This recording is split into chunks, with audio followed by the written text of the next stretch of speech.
We had failed the country. We had failed to keep Americans out of harm's way. However, that was not the case with much of the leadership. The leadership was really in denial. I would hear the following phrase, which I think one person in particular probably had regrets ever saying more publicly, that 9/11 was a gift NSA. A gift. It was really an interesting bifurcation. A very secret organization knowing that we were part of a systemic failure called 9/11. I will also tell you 9/11 could have been prevented.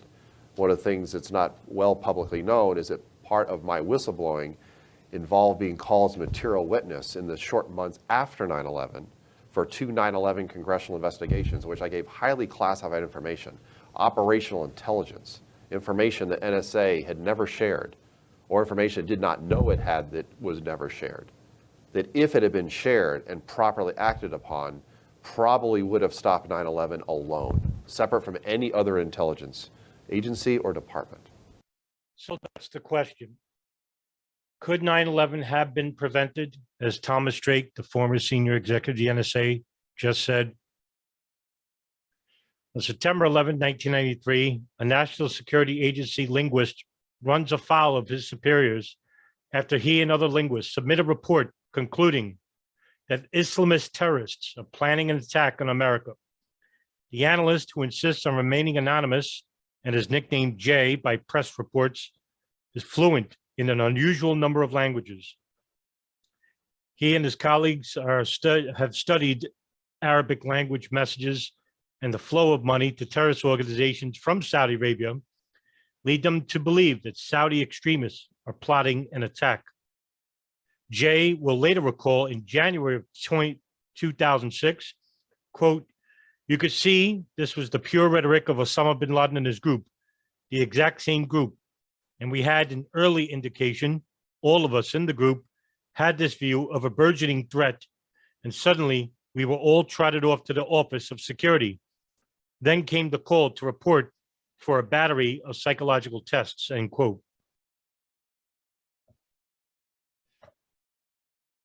In November of 1996, bin Laden began using a compact M satellite phone, which was purchased by a student in Virginia named Ziad Khalil.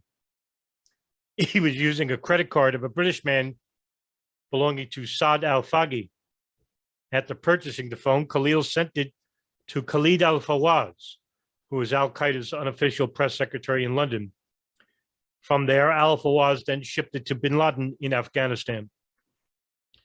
It appears from a separate investigation from the Department of Justice into Hamas in the United States that the NSA actually tracks the purchase as it occurs.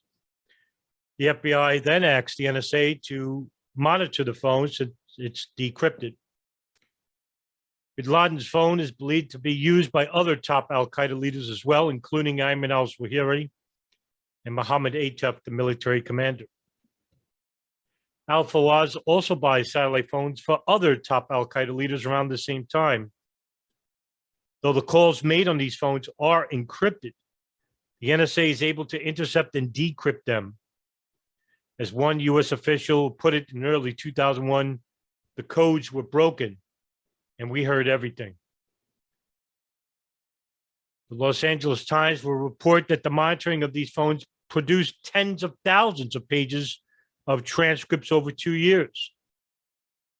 Billing records for his new phone are eventually released to the media in early 2002, in which News in the Week will later note that, quote, "A country-by-country analysis of the bills provided U.S. authorities with a virtual roadmap to important al-Qaeda cells around the world," end quote.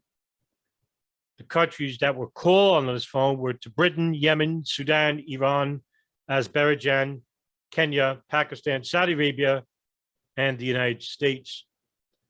One number in particular that was important was a number belonging to Ahmed al-Hada, who owned a house in the capital of Yemen, Sana'a.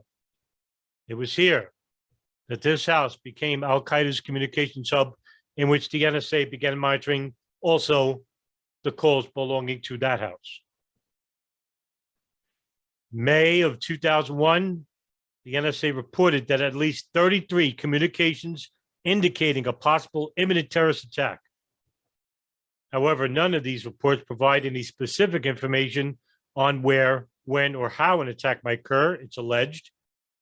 These reports are widely disseminated to other intelligence agencies.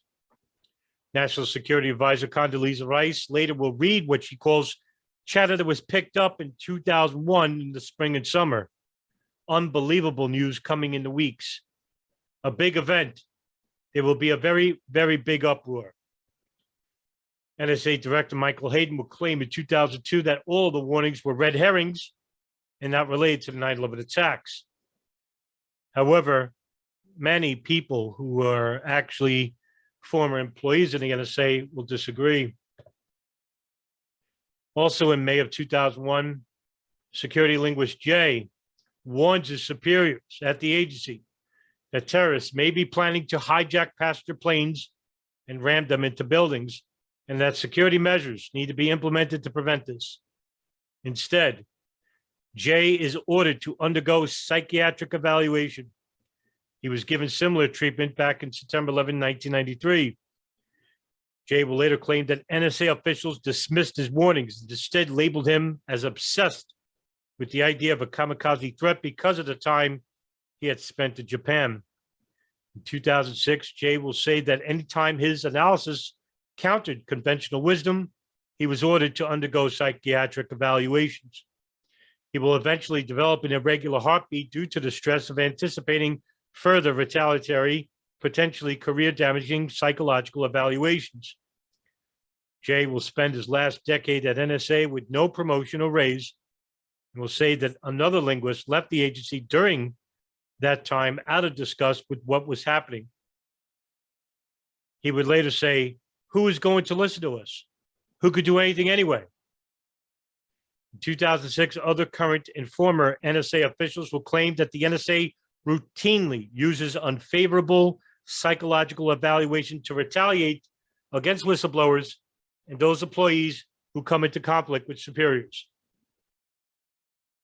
It is not clear whether Jay's warnings are related to the 33 other warnings picked up by NSA analysts during the same time period.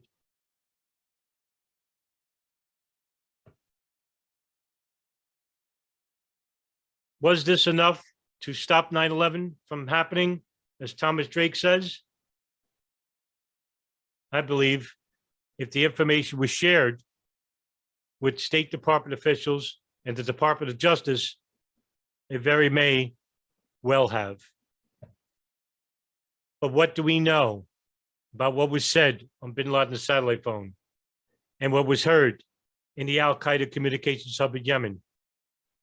I think the public deserves to know what was being said and what wasn't being said.